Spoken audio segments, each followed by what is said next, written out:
घरदार जाऊन टाकलेले आहेत, लहान मुली आहेत त्यांच्यावर पण अन्याय झाला, त्यांना हाणलं गेलेले आहे, न्याय मिळवून द्यावा।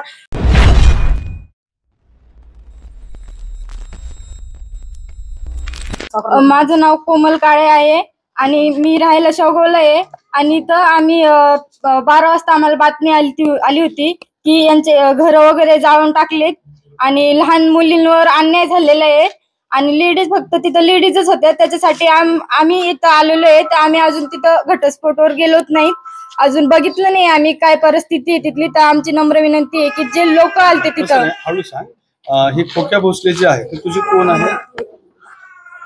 सतीश भोसले हे तुझे कोण आहे? ते मामा आहेत माझे। तुझे मामा आहेत ना? आणि तुला कधी आणि काय बातमी कळाली? आम्हाला बातमी रात्री आलेली होती, आम्ही ते सकाळी बघितलं आणि ताबडतोब आवरून आम्ही इथं आलेलो आहे। काय कळलं नेमकं तुला? घरदार जाऊन टाकलेले आहेत, लहान मुली आहेत त्यांच्यावर पण अन्याय झाला, त्यांना हाणलं गेलेले आहे आणि ते आता बीडच्या रुग्णालयामध्ये आता आहेत, दवाखान्यात आहे। हे आम्हाला माहिती भेटली, त्यासाठी आम्ही इथं आलेलो त्यांना बघायला की त्यांची परिस्थिती काय आहे। तर आमची नम्र विनंती एवढीच आहे की आम्हाला न्याय मिळवून द्या, ते जे काही लोक असतील ना ते अटक करा आणि आमची नम्र विनंती एवढीच आहे की आम्हाला न्याय मिळवून द्या। धन्यवाद। तुला कशी अडचण वाटते सध्या?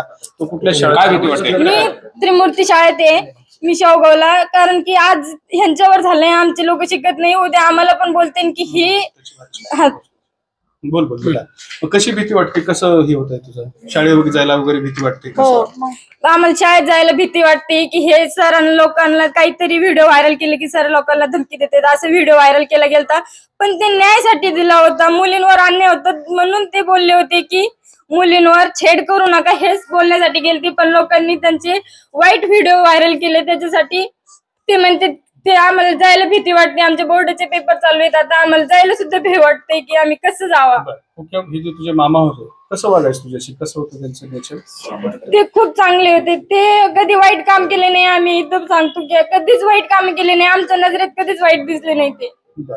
तिकडे कसं आता वातावरण तुमच्या तिकडल्या परिसरात शेवगावला वगैरे? चांगलंच आहे। म्हणजे तुम्हाला त्रास काय आहे आता? तुला प्रतिशा आम्हाला काही त्रास नाहीये सर तिकडं, पण इथं जे त्रास आहे का आम्हाला एवढाच भीव आहे की आमच्यावर पण हे कधी ना कधी होऊ शकतं काहीतरी। मग सरकारला काय म्हणणं आहे? तर आमच्यावर पण नाही अन्याय होऊ शकतो सर, की आम्हाला फक्त आमचं एवढंच नम्र विनंती आहे की ते जे कोण आले होते, ते गुंडे जे आले होते, गाव गुंडे, फक्त त्यांना अटक करावा आणि आमची नम्र विनंती एवढीच आहे की आम्हाला न्याय मिळवून द्या। सतीश भोसले माझा भाऊ आहे।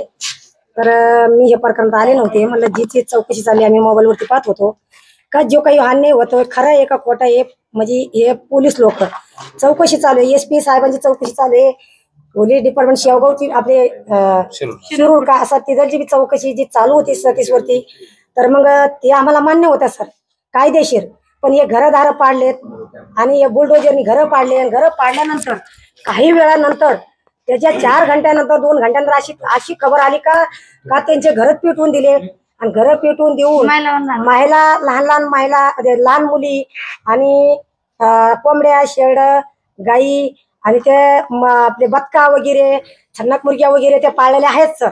आणि त्याच्यावर जो अन्याय होतो त्याला जाळून खाक करून टाकलंय काहींना, तर काही जाळून खाक करून टाकल्यामुळं ते आम्ही मोबाईलवरती पाहिलंय, त्याच्यामुळे मी इथं आलेले आहे पोलीस स्टेशनला।